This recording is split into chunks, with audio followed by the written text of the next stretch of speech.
Welcome back, female and male human beings and Labour Party supporters. Oh, I'm just joking, you're human being too. Today's video is about the American political system, corruption, and Donald Trump.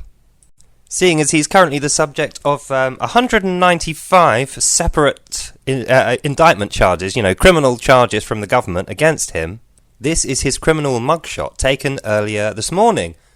But we're not here to go into the specifics of any of the legal cases, only to look at why this might be happening, why in the run-up to an election this kind of thing can happen. Specifically the smearing of the main political opposition candidate. Donald Trump is the forerunner.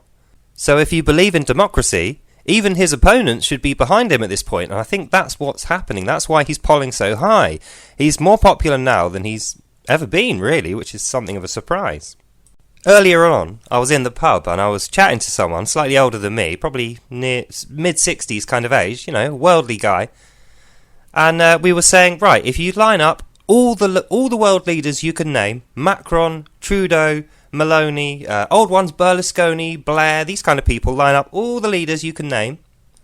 Now, pick out, if you could pick one, or no, okay, you can have three. Pick out three, and, it's difficult. The one you're going to end up with, one of those three is going to be Trump, like it or not.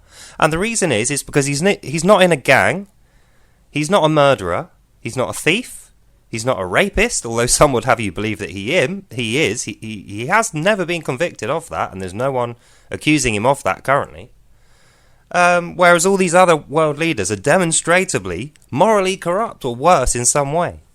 Plus, nobody can say that Donald Trump isn't a patriot. He is 100% American, and he's proud to be American. So, with all that considered, it might make you think, why are the media constantly telling me I should hate this guy? I mean, for instance, if you just look at the BBC... In fact, let's do that now. Let's have a look at the BBC's coverage of Trump.